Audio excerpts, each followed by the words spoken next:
Hey everyone, this is Dan. Let's talk about what's happening with Moderna and BioNTech. First of all, I'd like to let you know that I'm still very bullish on the two stocks. I'm holding on to my projection of Moderna being at 170 to 190 and BioNTech at 130 to 150 during the period from February to April of 2021. Actually, pretty soon I might have to revise those numbers upward. We have a few pieces of good news for the two companies. Pfizer increased the vaccine sales estimate after AstraZeneca and J&J showed that their vaccines were not as effective as Pfizer's vaccine or Moderna's vaccine for that matter. Pfizer revised their 2021 revenue estimate for COVID-19 vaccine to $15 billion. And then the Daily Mail in UK said that Oxford University said the effectiveness of the AstraZeneca vaccine is 76% after the first dose and 82% after the second dose. That means the effectiveness is still not nearly as good as the vaccines from BioNTech or from Moderna. And then the very prestigious medical journal Lancet reported that effectiveness of the Sputnik vaccine is 91%, which is not as high as the 95% effectiveness by BioNTech or Moderna. Let's look at the price history since I've been posting these videos on Moderna and BioNTech. BioNTech is a yellow line which uses the left vertical axis, and Moderna is a red and green line which uses the right vertical axis. When I posted the first video of Moderna, it was November 30th.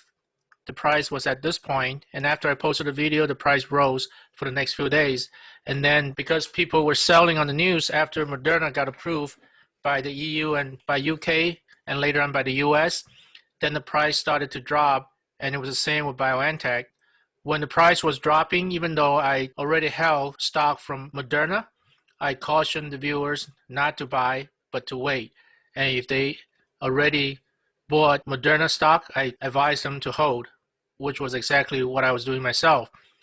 Then I posted the first BioNTech video on January 4th, and right after that, the price started to go up. And while the prices of both companies were going up, I was doing string trading for about 50% of my holdings, and I was using the buy and hold strategy for the remaining 50% of my holdings for both BioNTech and Moderna. And actually, I first started to buy BioNTech just around the time when I posted my first video. If you are viewing this video after February 3rd, I might have already posted an update below this video like this. So please make sure to check the updates. And I'd like to mention that I will very much appreciate if you can click the like, subscribe, and notification button below this video. That's for the sake of the YouTube algorithm. As usual, I appreciate any comments, questions, or suggestions from you. Let's continue. In the next few minutes, I will talk about the new COVID cases in the US, UK, and Israel, the countries where large percentages of people have been injected with either the BioNTech or the Moderna vaccine. Talk about recent events that might have affected the stock prices. I will talk about valuation of the companies, and I'll compare the different vaccines. Talk about the catalysts that will make the stock prices go up or go down, and then I will go into technical analysis.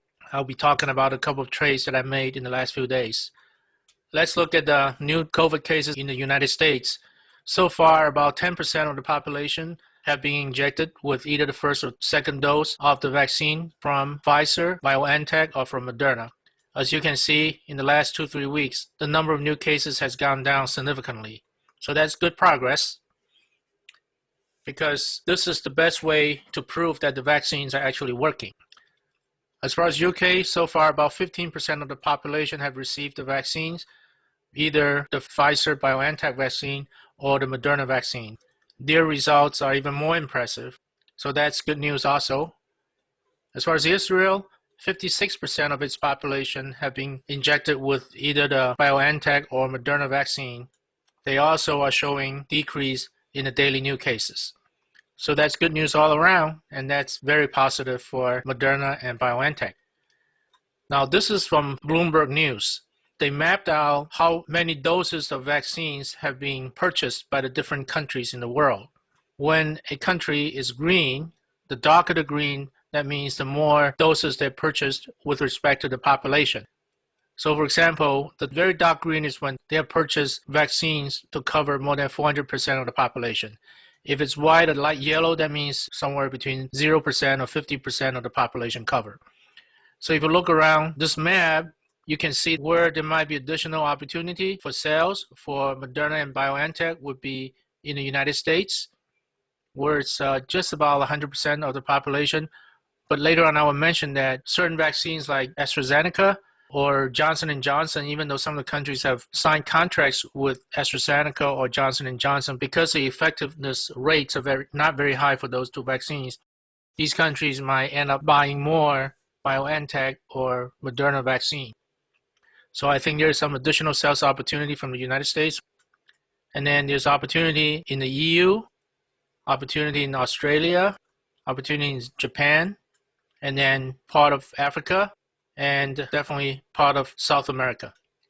If you look into more details, especially look at AstraZeneca, because the vaccine is only about 70% effective, for some of the democratic countries that have high GDP, they might end up not purchasing or not using the AstraZeneca vaccines that they have contracted for. And they might buy more vaccines from BioNTech, Pfizer, and from Moderna. So if you assume that BioNTech and Moderna would divide up some of the volume currently occupied by AstraZeneca, then we look at US with 300 doses currently contracted with AstraZeneca, and EU 300, Japan 100, etc. And the total number of doses that could possibly swing to Moderna and BioNTech will be 894 million doses. So that's quite substantial. It'll increase the sales for Moderna and BioNTech for 2021 anywhere between 30 to 50%. So that'll substantially increase our price target later on if that comes to fruition.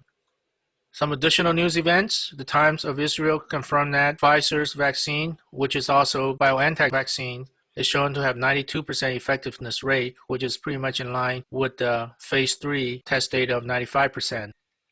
Other significant events in chronological order. On February 2nd, France said no AstraZeneca virus vaccine for people over 65. So that's bad for AstraZeneca, but that's good for BioNTech and Moderna. And then Novartis has signed an agreement to help Pfizer BioNTech produce their vaccines. That's a good news because previously they had a production problem. Looks like that's being resolved with the help of Novartis and also Sanofi, which I'll mention later on. And both Moderna and BioNTech are developing booster shots for the new COVID mutations, especially the mutation from South Africa. That's actually going to be additional revenues for both companies, considering that messenger RNA technology is so much faster in developing the booster shots than the traditional methods. I already mentioned that Sanofi will be helping Pfizer BioNTech to produce more vaccine. Germany decided that the AstraZeneca vaccine should not be used on people age 64 or older. The US government is negotiating with Pfizer BioNTech and Moderna to buy 100 million doses each from the two companies. Merck shut down their vaccine program because of unimpressive data, which is great for Moderna and BioNTech, less competition. This is a recap of my valuation of Moderna back on December 16 when I posted that video. I looked at the sales, the profit margin, the average industry PE ratio, and came to what I consider to be a reasonable estimate of $150 to $170 a share. Since then, we have heard a lot of good news, especially in my January 28th video. I mentioned that instead of having signed 400 million doses of contracts, they already at that point signed 461 million doses of contract. And because I originally applied a 20% discount to my estimate to be conservative, I decided to lower that discount, and that's why I arrived at the new estimate of $170 to $190 a share. This is a recap of the BioNTech video I posted on January 4th. Similar to the Moderna valuation, I arrived at the conclusion of $120 to $140 a share, but by January 28th, they already had contract for 836 million doses instead of the original 860 million doses. And that's why I decided to adjust my discount, actually lower the discount, and I arrived at an increased target of $130 to $150 a share. In the last few days, we heard that Pfizer is estimating their COVID vaccine revenue for 2021 to be $15 billion. And that's much higher than my original estimate of $10.9 billion. Looks like pretty soon I will have to increase my price target for BioNTech as well. As far as analyst opinions, In the last few days, I've seen increase in price targets for Moderna. The analysts at this point haven't really gotten around to increase the targets for BioNTech yet, but I'm pretty sure that they will increase their targets for BioNTech pretty soon. My price estimates are still pretty much in the same ballpark with these other analyst estimates.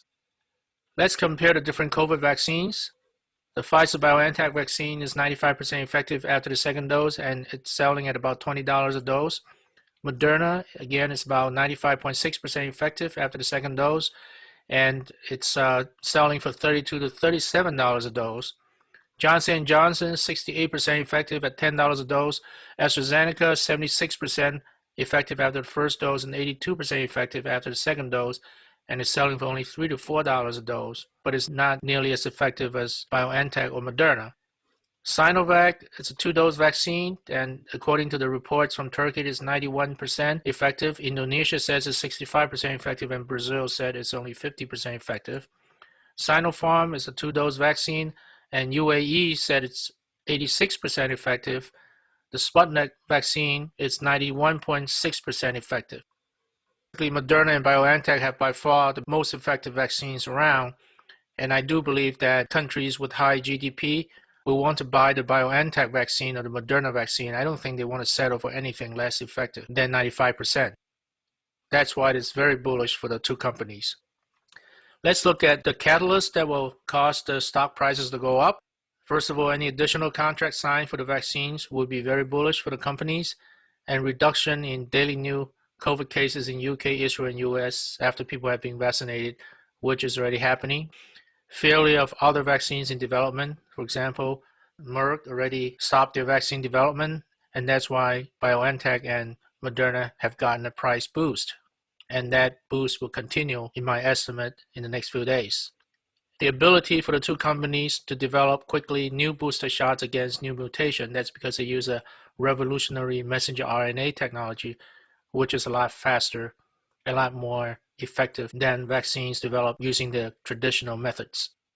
Any catalyst that will tend to depress the stock prices if they do have supply chain problems in the future. BioNTech had some production problem a couple of weeks ago, but by this time the problems have been resolved with the help of Sanofi and this other company. If other less expensive vaccines turn out to be very effective and very successful, so far we haven't seen too much of that yet. And if you hear about any severe allergic reactions to the vaccine, so far we haven't heard about any really severe allergic reactions to the vaccine. Let's look at the charts. This is a daily chart for Moderna. When I printed this chart this afternoon, Moderna was at about $166 a share. As you can see, the price has been trending up nicely along this channel. A few days ago, we had this buy signal from DMI indicator, and also this buy signal from the MACD indicator. In the meanwhile, about 2 days ago, we saw this warning signal from the RSI indicator showing that the stock was overbought, and sure enough, right after that, the price started to go down, and we saw a red candle in the following day. But then since then, the price has been recovering, and as of today, we saw this bullish engulfing signal. I'm still very bullish about Moderna stock for the next few days. This is my price range of $170 to $190, and we are right around here. As far as support and resistance, I see resistance at 185 and 178, and I see support at 158. Let's look at a 15-minute chart and also where I made my trades in the last few days. On February 1st, I bought Moderna on a dip at 157.45. Why did I do that? First of all, I saw this oversold signal from RSI, and then I saw this buy signal from MACD. When I saw this large green candle started to form, I bought at 157.45. And then this morning, around 10 o'clock, I sold at 163.4. So that's pretty good. I made $6 a share. Why did I sell? That's because I saw this warning signal from RSI saying that the stock was overbought. And also the DMI signal was starting to drift down. Although I might have sold a little bit earlier, I should have probably been a little bit more patient because the price started to go up. But then I still have 50% of the shares in my portfolio based on a buy and hold strategy. I just wanted to take profit before it was too late. Usually before I make a trade, I look at the 1-minute chart, 5-minute chart, as well as a 15-minute chart. Here's what I saw in the 5-minute chart when I made those decisions to buy or sell. As I mentioned, I bought at 157.45 on February 1st. If you look at the 5-minute chart, we had this oversold signal from RSI, and then we had this buy signal, although it's kind of a weak buy signal from MACD. And that's why when it hit this point and started to recover, I felt that that was a good time to buy in. It turned out to be pretty accurate. And this morning, I sold at 163.4 at 10 o'clock.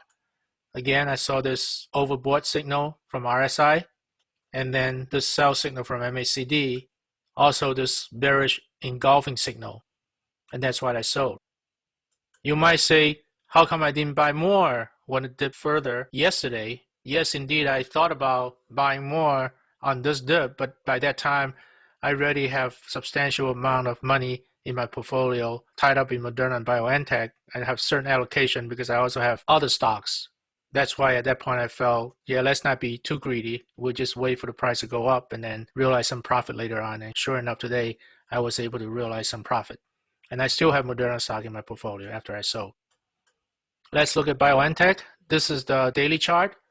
When I printed this chart today at 1:50 p.m., the price was at about 118. We also saw a nice upward trending channel here. It looks very bullish. In addition, we have the buy signal here from DMI a few days ago, and a buy signal since January 11th. It's been bullish all that time. My target range is 130 to 150.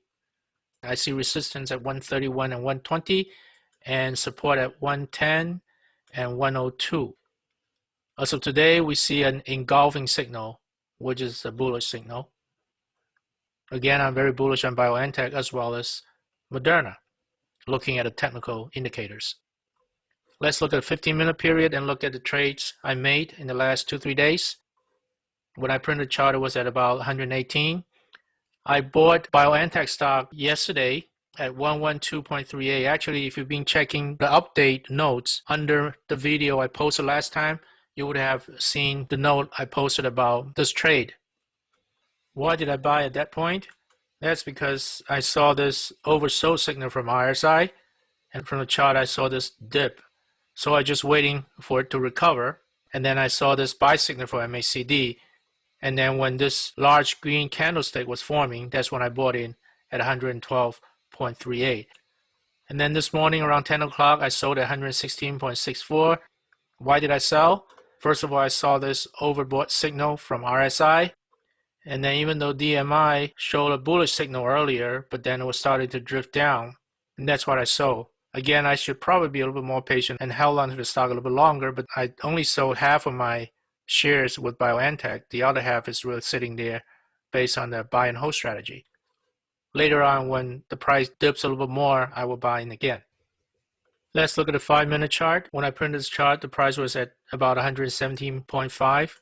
Again, I bought yesterday around 10:30 a.m. at the price of $112.38 a share.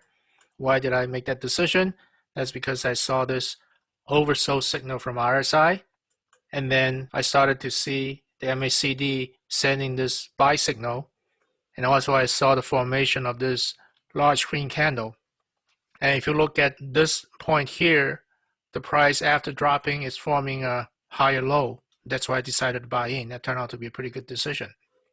This morning, around 10 o'clock, I sold at 116.64, realizing a gain of $4.20 a share, which is pretty good. Why did I sell? That's because I saw this overbought signal from RSI. And also, I saw this big red candle forming. There was also a candlestick signal that's bearish. That's why I thought that was a good time to sell. And after I sold, pretty soon it was confirmed by a sell signal from MACD. And then after that, the price has been pretty much flat. Although it did go up to as high as 118.55. Again, I'm still holding some BioNTech shares based on the buy and hold strategy. I will most likely buy more on a dip in the next few days. I'd like to reiterate that my price target at this point is still Moderna, 150 to 170 a share, and BioNTech, $120 to $140 a share between February and April of 2021. Please make sure to check the update notes below this video to see whether I've made any updates, and I will also mention any trades I've made in the update. I will very much appreciate if you can click the like, subscribe, and notification button for the sake of the YouTube algorithm. And I will always appreciate your comment, suggestions, and questions. I'd like to mention that I'm not a financial advisor. You should make your own decisions about buying or selling financial assets, and you should probably consult with your financial advisors before you do so. This about wraps up my video for now. I will chat with you again in the next few days. In the meanwhile, I'd like to wish you the very best with your financial investments.